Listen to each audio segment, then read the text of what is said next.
With us right now. Bill, how are you, sir? Good, Sean. Happy to be here. Hey, happy to have you, and I want to remind everybody that your site is the joint venture with Jim Sinclair, and that's jsmindset.com. Bill, how have you been? Because, the last time we talked about the mark of the beast, and before that we talked about collapse is here. Bill, where's the collapse? Things seem to have normalized a little bit. Well, I think that the collapse is actually, it's unfolding before your eyes. We started to unwind in January into a good part of February, and then all of a sudden we get this bounce, and it really looks like things are managed. The bounce began from the G20 summit. There has been speculation that there's a deal done or something done to weaken the dollar and take pressure off the system. I would tell you, if you look and see what's going on in politics today, on both sides, on the Democrat and the Republican side in the U.S., the unrest is telling you that there is a big problem, and it is unwinding. Yeah, and Bill, when I open a call like that, I'm saying it tongue-in-cheek because we are documenting the collapse. We've been documenting the collapse, and if 23% of Americans in the 25 to 54-year-old age group, right, the prime working years of their lives, if 23% of those folks are out of work, that tells you everything you need to know about the health of the economy, or the dishealth of the U.S. economy, doesn't it?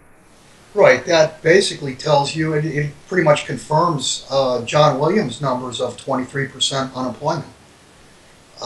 He's done work. If unemployment was counted the way it was back in the 70s, that would be our number today, instead of whatever it is now, 4.9 or 4.8% or whatever.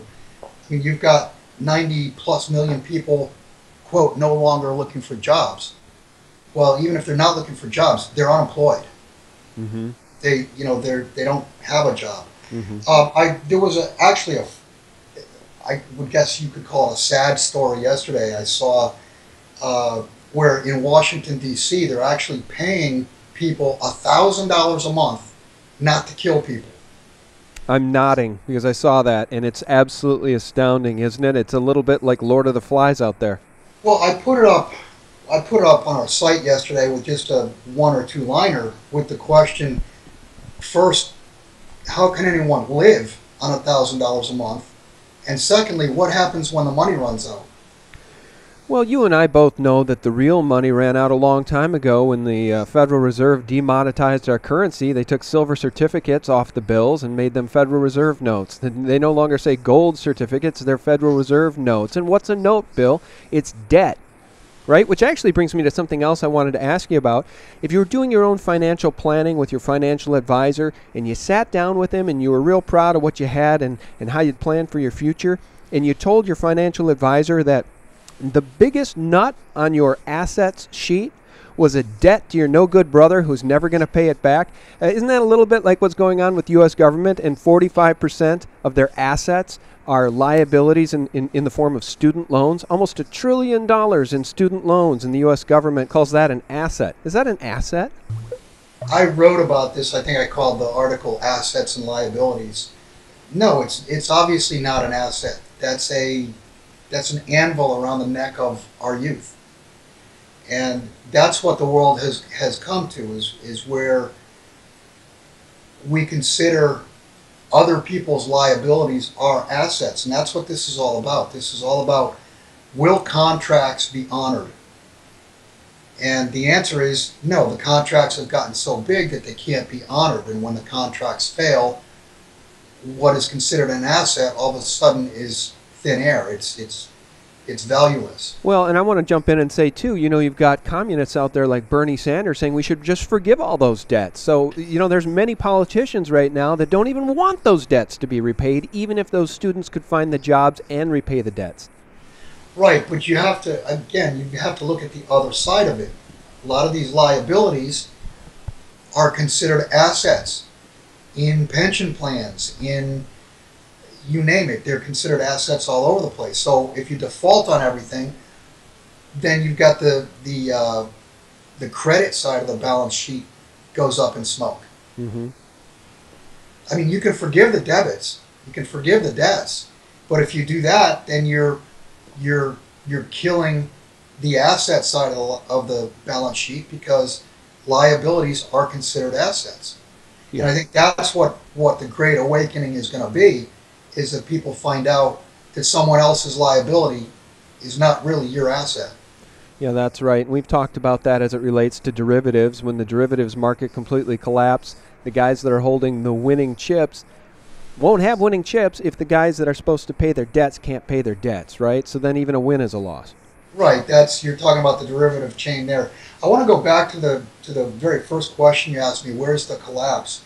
If you look in the credit markets, you'll see massive tightness. The credit market is weakening. It's weakening all over the world. Just take Saudi Arabia, for example.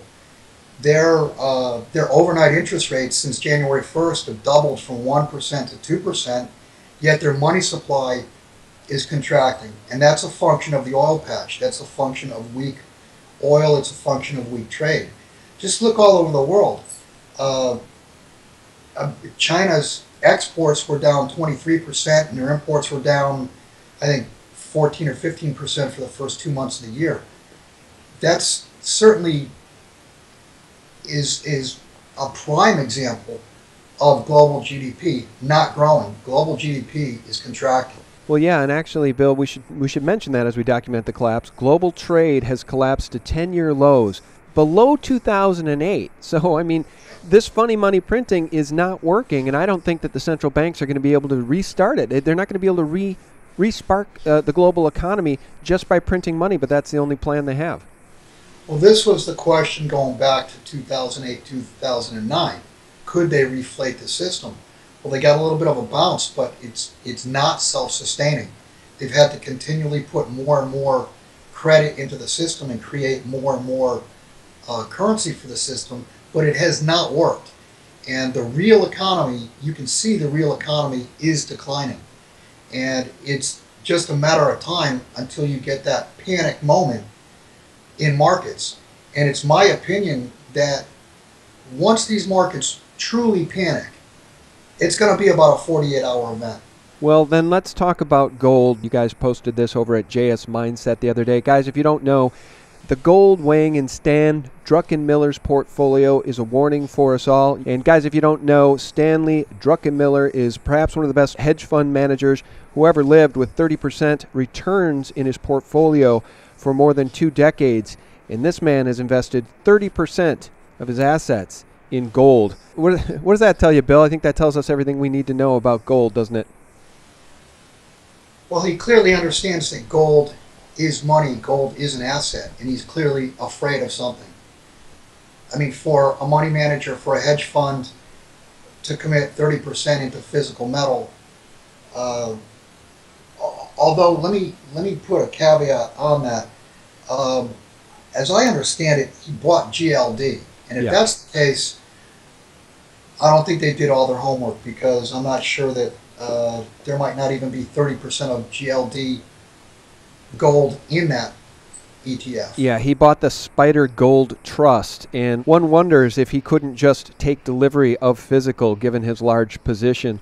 We know that's possible in some of these ETFs. It's certainly not possible for the little guy, but for the big boys, it is. But let me just read this, Bill. You guys also posted this on your site, and I think it says everything we need to know. Gold is going to a price that will surpass even what Jim Sinclair sees to the upside. This comes from Wolfgang Reck on your site.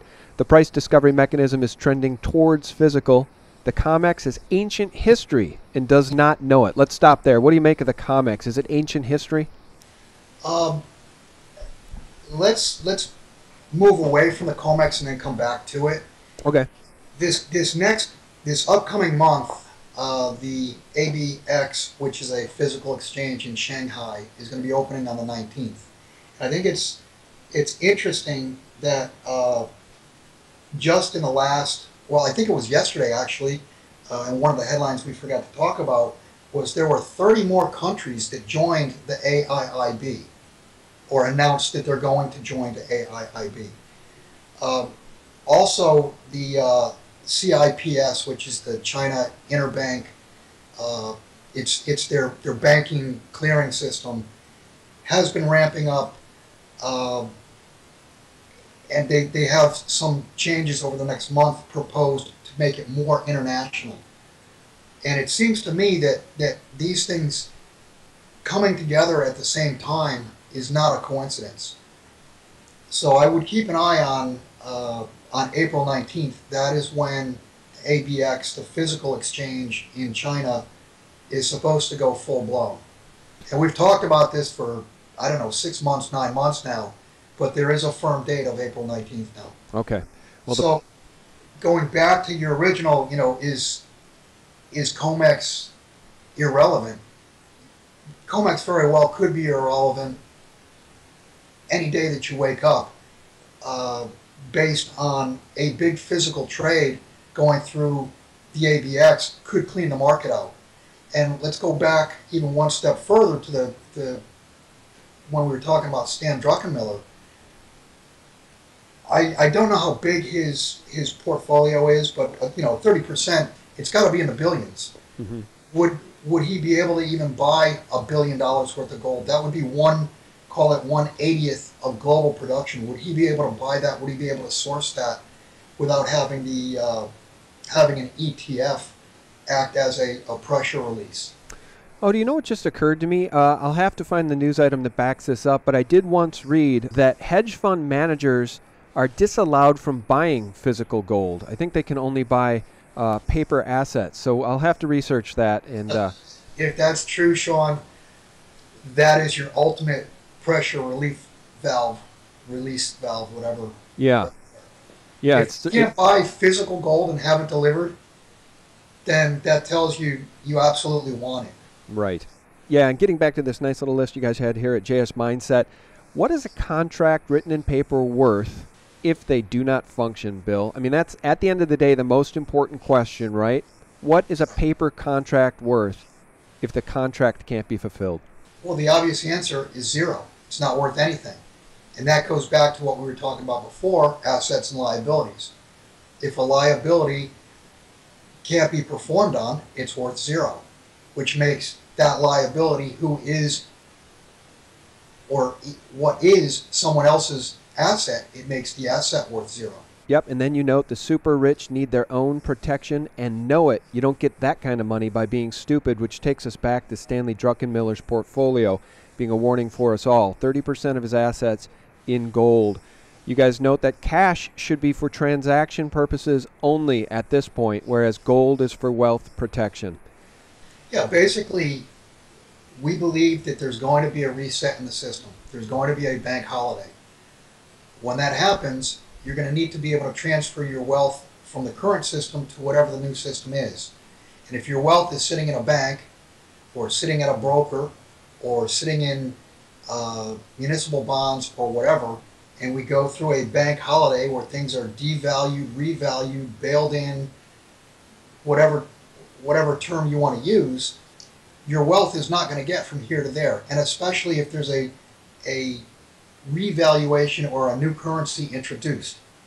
If that were to happen, then your capital is going to be greatly diminished moving into the next system. But if you're moving gold from this system or silver from this system into the next system, you're transferring your wealth in whole. Bill, we've talked a lot about gold so far in this interview. Let's talk a little bit about silver. Visiting our friend SRS Rocco over here at SRS Rocco Report, he notes that 2015 turned out to be a record year for total U.S. and Indian silver imports. Combined U.S. and Indian silver imports didn't just surpass the previous record set in 2014, they smashed it by 20%. Well, first off, physical silver it's already broken down. I mean, silver is 1 ounce of silver is 1/80th of 1 ounce of gold. So I believe in a broken down society, silver will actually transact. It'll be transactional. You won't transact in gold because you can't get change. That statistic where the U.S. and India consumed more silver, 20% more silver than last year, I think part of that was skewed because early in the year last year, there were import tariffs, very high import tariffs, to try to slow the import of gold into India. So they switched to silver. Now that still, comparing to the year prior, I believe was a record year or the second highest year ever.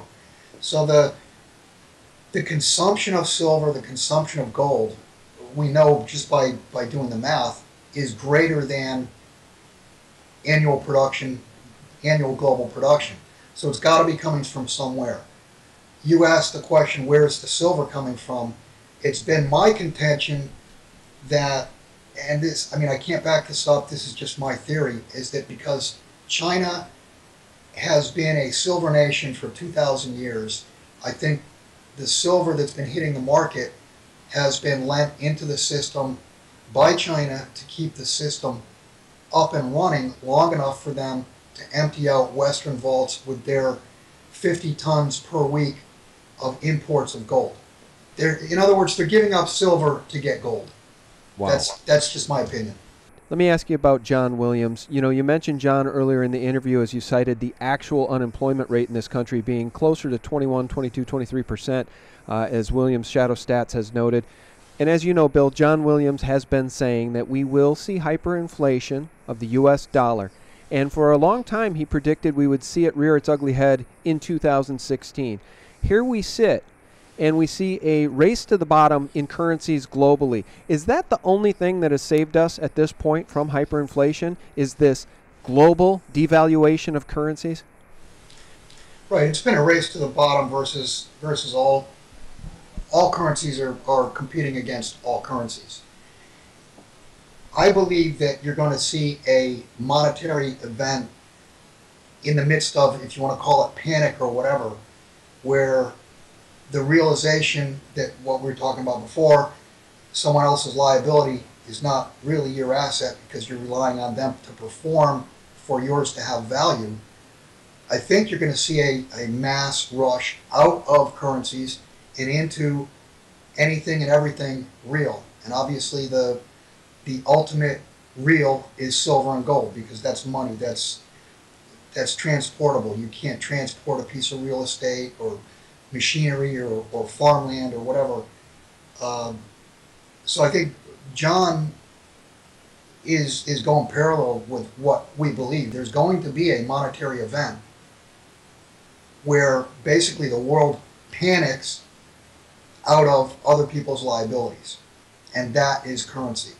All currency today, U.S. dollars, British pounds, euros, yen, you name it, each currency is the liability of that nation. Well, Bill, as you know, I do like to cite the example of what's going on in Venezuela as we talk about hyperinflation, because we can see it in real time. You know, Time magazine noted on December 3rd of 2015 why Venezuelans were carrying backpacks of cash, and it's because they were suffering inflation at a rate of more than 150% year over year, the worst in the world. Now flash forward to just a year later on January 22nd, 2016, the IMF was predicting Venezuelan inflation rocketing to 720%. This is the devastating effect of fiat currencies run amok. And what people need to understand is that if they don't protect themselves and take some measure against the inevitable collapse of the U.S. fiat dollar, they will suffer the same fate as Venezuelans. Right, well, that's an individual example, and that's an example of the people internally, well, and also externally because of trade, but that is an example of people trying to spend their I think it's cruzeros is what they use, to spend their currency as fast as they can because it's losing value. On a macro standpoint, when you're talking about global currencies, I believe it's going to be an event. It's going to be a global event. It's not going to be an individual event. It's not going to go country by country. It may go country by country in milliseconds, but to the naked eye, it's going to look like one big hyperinflationary panic event out of paper. Yeah, and Bill, I just want to quantify for people what that hyperinflation feels like for people who are in Venezuela, okay? In December of 2014, citizens of Venezuela paid 2,600 bolivars for 1 pound of meat. 1 year later, that same pound of meat cost 14,100 bolivars, a 537% increase. It's devastating. We've seen rioting begin to happen. We've seen stores absolutely pillaged, and we've seen people panic because when you don't have access to food, when your money becomes worthless, people lose their minds. Right, and that's the same. It's the same result as being bailed in 80%. It's like you lost 80% of your money. You lost 80% of your purchasing power. Now, you mentioned people are rioting in the streets. That's where we're headed. That's where we're headed on a global basis. Even China, with the layoffs that they've been having over the last 2 or 3 months, there's social unrest in China. And just look at what's going on in our election cycle. It's coming to a head. And there, in my opinion, there is going to be mass riots. All right, Bill, well, before we lose you, I just want to get your opinion on this election cycle, if you don't mind. I don't know where you stand on Trump, and frankly, I don't care where you stand on Trump. But what I am seeing is a uber criminal named Hillary Clinton still get to run for president despite the fact that there are 147 FBI agents on her tail potentially ready to indict her for her crimes when she was Secretary of State. But we don't ever hear the Mockingbird mainstream media talk about the crimes of Hillary Clinton. All we get 24/7 in this Mockingbird mainstream news cycle is Trump's a bad guy, Trump, Trump, Trump, anti-Trump, no Trump, anybody but Trump. That's all we hear. Why is this Mockingbird mainstream media and the GOP establishment so blatantly against Trump? Well, I wrote an article on this a couple weeks ago. My email box blew up, so maybe your comment section will blow up. I'll try to be a little softer as to what I wrote. Trump is a populist. His message rings true with the average guy. I think he rings true with the average guy on the Republican side and the Democrat side. People know something is wrong. Just the fact that mainstream media, the elitists, don't want Trump. I mean, there's, a Twitter tag, Never Trump. Just the fact that they don't want Trump tells me that he's not as bought and paid for as the other candidates. He's not as controllable as Cruz is left on the Republicans and Hillary on the other side. I think Bernie Sanders is not bought and paid for, and that's why you're seeing the average guy begin. He just took 3 states this past weekend. The average person knows there's something really, really wrong. And you've got Trump and you've got Sanders saying he just wants to forgive debts and kumbaya, and you've got Trump railing against the system. But this groundswell for Trump is because things are so bad. People are feeling the pinch so badly that they know we cannot have another 4 years of what we've had for the last 30, 40, 50 years. Yeah, and I want to back you up by saying this. What we see the establishment pushing are 2 essentially criminals, right? I've already discussed Hillary Clinton. Now, here's the truth about Ted Cruz. He's married to Heidi Cruz, right? And boy, does she have an interesting past. She sat on the Council of Foreign Relations Task Force for the North American Free Trade Agreement, NAFTA, right? So she was for it. Everything that's helped gut this country, Heidi Cruz was for. She's also been noted as being a Bush operative, having rubbed elbows very closely with the Bushes. She was special assistant to Ambassador Robert Zoellick. Do you know who he is? You remember him? Mitt Romney put Zoellick on his team and caught great criticism over it, but we didn't hear about that from Fox News or anyone else. I'm getting some of this from our friends over at Letters from the Gulag, a pretty interesting blog. So I guess my point is that Heidi Cruz is a New World Order establishment puppet, and her husband is running for president, and the establishment loves it. That's what they want. They want us to vote for 2 false puppets. What they wanted to give us was Jeb Bush or Hillary Clinton. That didn't work out, so now they want to give us Ted Cruz or Hillary Clinton. And either way, the establishment wins, Bill. Well, you would have to wonder, they must have a really interesting marriage if he truly believes what he says and she truly believes what she's done. Well, and that's without...